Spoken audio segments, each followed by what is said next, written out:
Everyone in the cafe stopped smiling the moment they heard her words. She looked straight into the eyes of the man holding his little daughter's hand and said she could never marry a poor single dad because she deserved a better life. Years later, those same words would echo through her mind as the greatest mistake she had ever made. If you believe kindness, forgiveness, hope, and second chances can change lives, please take a moment to like this video, leave a comment, share it with someone who needs encouragement today, and subscribe to our channel to become part of our community.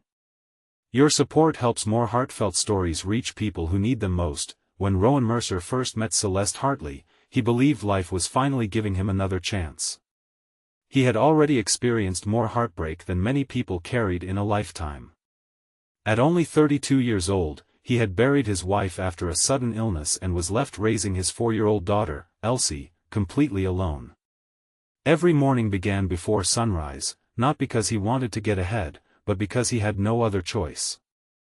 He prepared breakfast, braided his daughter's messy blonde hair with clumsy hands that had learned through trial and error, packed her lunch, dropped her at preschool, and then spent long hours repairing heating systems and old plumbing in neighborhoods where few people ever noticed the man doing the hard work beneath their homes.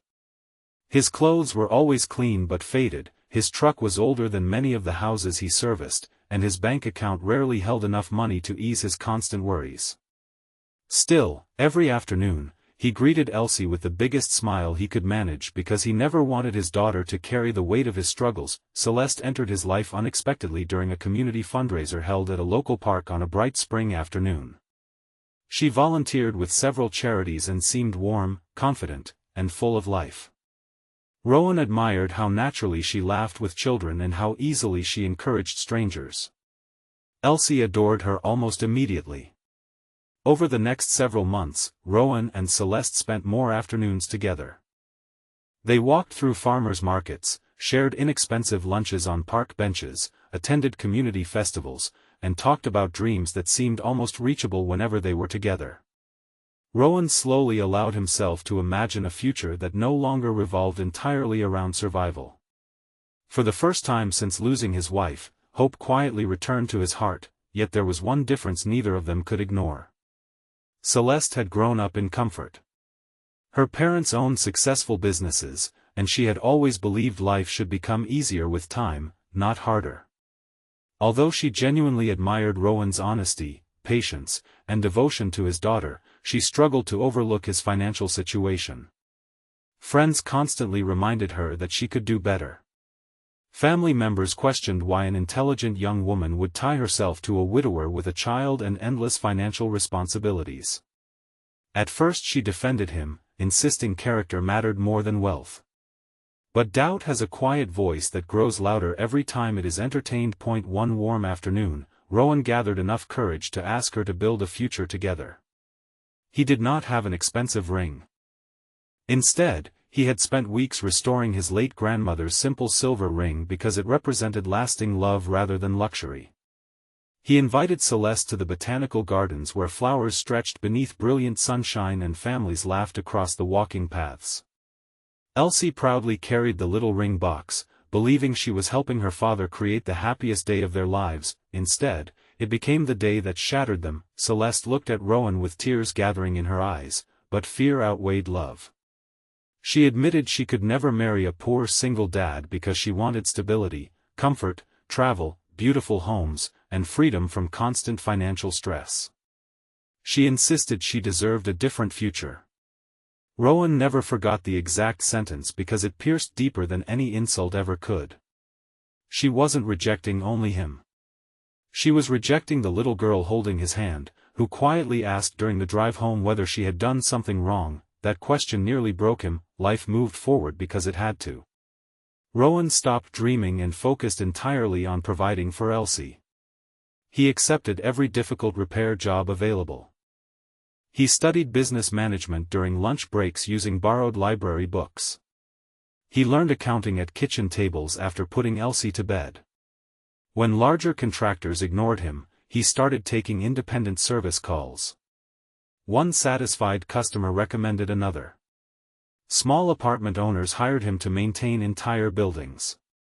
Eventually landlords trusted him with larger renovation projects. Rowan reinvested every dollar instead of spending it. His old pickup truck remained unreliable, but his determination never was. Years passed beneath bright morning skies and busy afternoons filled with relentless work. Elsie grew into a thoughtful, compassionate teenager who inherited her father's resilience.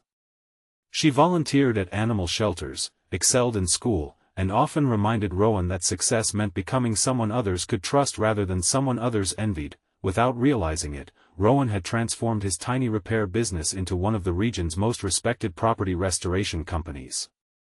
His reputation rested not on flashy advertising but on honesty. Employees stayed because he treated them with dignity. Customers returned because promises were always kept. Investors eventually noticed what others had overlooked for years. Expansion followed. Offices opened across neighboring cities. Financial security finally arrived, but it came long after Rowan had stopped chasing wealth for its own sake. Meanwhile, Celeste's life unfolded very differently than she had imagined. Shortly after leaving Rowan, she married a charismatic investment consultant whose polished appearance concealed an empty character. He loved expensive cars, luxury vacations, and social status far more than commitment. Within several years, the marriage collapsed beneath dishonesty, overwhelming debt, and repeated betrayals. Their divorce consumed much of her savings and left her emotionally exhausted.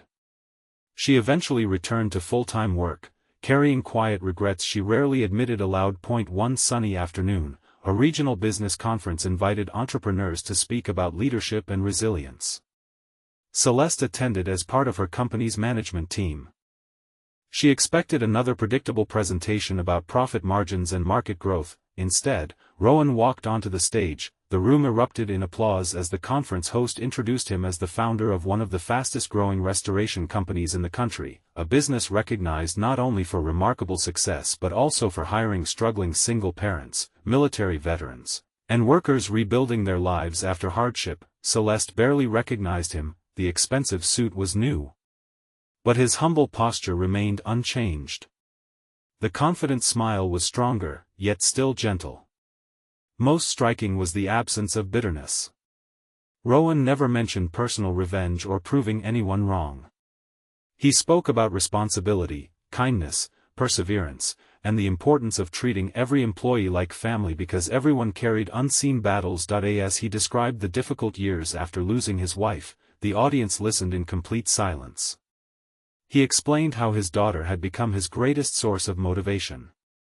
He shared that success had arrived only after countless failures and that true wealth was measured by the number of people whose lives improved because someone refused to give up. Celeste lowered her eyes, remembering the sentence she had spoken years earlier beneath those beautiful gardens. After the conference ended, she found herself standing only a few feet away from Rowan during an afternoon networking event.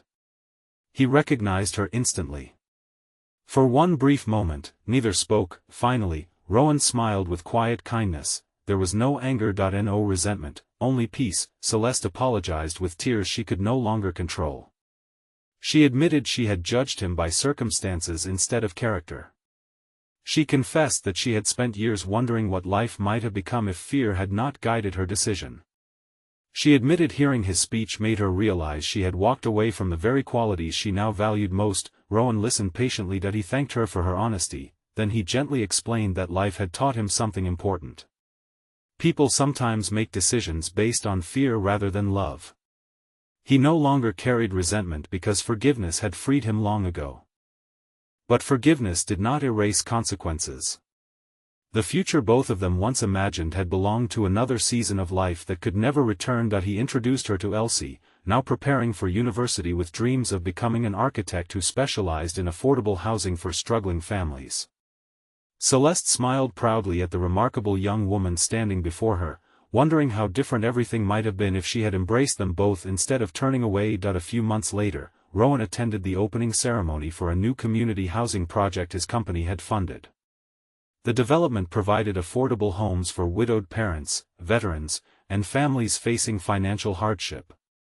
Children played safely beneath the afternoon sunshine while volunteers planted gardens around the neighborhood. Rowan watched laughing families move into homes they once believed they could never afford. Among the volunteers was Meredith Collins, a pediatric occupational therapist who had worked alongside Rowan's charitable foundation for nearly 2 years. She admired him long before either considered romance because she first witnessed the tenderness with which he treated frightened children during community events. Meredith never cared about the size of Rowan's company. She admired the size of his heart. Their friendship slowly deepened into love built upon trust, shared values, and quiet acts of compassion rather than grand promises. When Rowan eventually proposed, it happened during a daytime picnic surrounded by volunteers, friends, and the families whose lives had been changed through their work together. Elsie smiled through joyful tears as Meredith embraced both father and daughter, promising they would always remain a family built on love instead of convenience. News of the engagement eventually reached Celeste through mutual acquaintances. She smiled sadly yet sincerely. For the first time, she accepted that her greatest regret was not losing a wealthy businessman she never expected Rowan to become. Her greatest regret was failing to recognize extraordinary character while it still stood before her wearing worn work boots and carrying a little girl's backpack. Before we reach the end of this story, take a moment to leave a meaningful comment. Have you ever learned that true value lies in someone's heart rather than their bank account? Your words may inspire someone reading them today. On the afternoon of Rowan and Meredith's wedding celebration, children ran across green fields filled with laughter while families gathered beneath clear blue skies. There were no extravagant displays meant to impress strangers. Instead, there were grateful hearts, lifelong friends, and a community celebrating people who had chosen compassion over pride. Rowan looked toward Elsie, now smiling brighter than he had ever seen, and realized the greatest victories in life were never about proving someone wrong. They were about refusing to let rejection define your future. The man once dismissed for being a poor single dad had become wealthy, yes, but not because of money alone.